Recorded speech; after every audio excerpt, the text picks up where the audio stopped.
This is the flood control project at Dalio. This is the entrance crawlway. Dick and I have dug this out to its original state of hands and knees, only to find that with subsequent rains and flooding, it brought it back to about a belly crawl. So it was silting up pretty good. So we reopened the pit into Nag Dome. This is the upper part of the pit. We put the shoring in and dug down to it. We also dug on the bottom. The hoses are to keep water directed into the pit to help us out, and it has. And that's showing the bottom and the connection into the dome. We have good cave wall here, as you can see.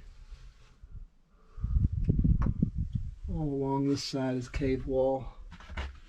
We've got good cave wall here. And then on down into the dome. The floods brought all this in after we had started digging. And we'll clean all that out. And then we'll clean out a trench to carry it into the culvert. And the top of the culvert will be about here, right along in here.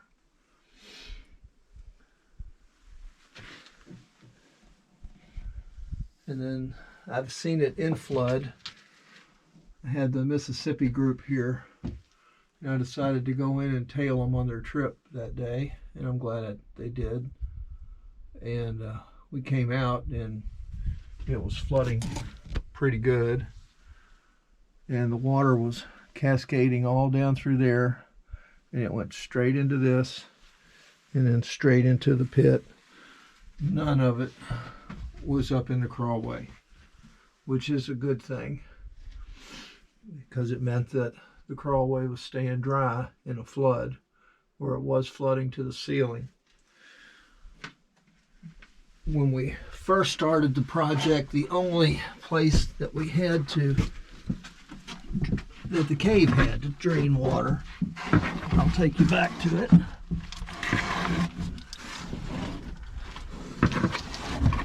It was back here.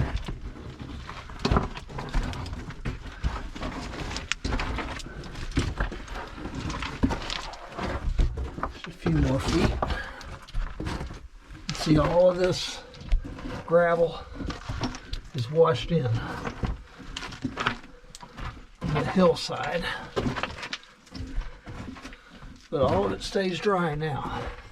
And it was flooding to the ceiling. So we found leaves and stuff like that stuck on the ceiling. The only drain that existed before the project was this hole right here. All the water went into that hole.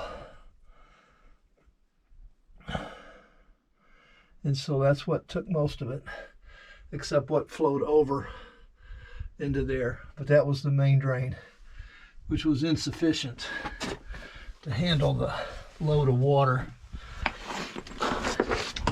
The Nag Dome drain was an open drain until the 1984 flood, and it washed the gate into the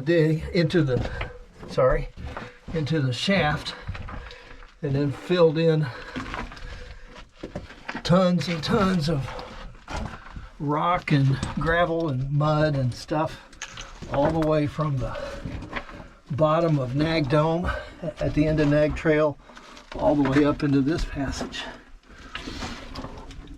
We found pieces of the gate about 20 feet down as we dug. So it was a tremendous flood.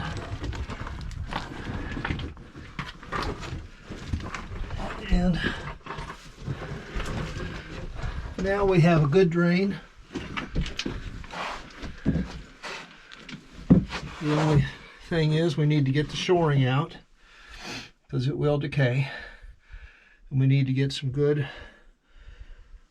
culvert in here and reinforce it. We have about a 24-foot shaft. Dick's going to draw an engineer's drawing of it. Now, a 24-foot shaft going down to the entrance of the dome. Then we'll need a lateral piece of maybe 10 feet to get into the dome proper. And that will keep it open, hopefully for a long, long time. If we don't shore it, this will decay. The winter rains will come in and wash all this back in and eventually fill this back up, and we'll lose the hole. Having nag dome open is a very good natural drain to the cave, and it'll ensure the longevity of the entrance passage, keep cavers safe from flooding conditions, and help maintaining the entrance to the cave and keeping it in its original state possible and easy for us to do. And thank you for viewing. That's it.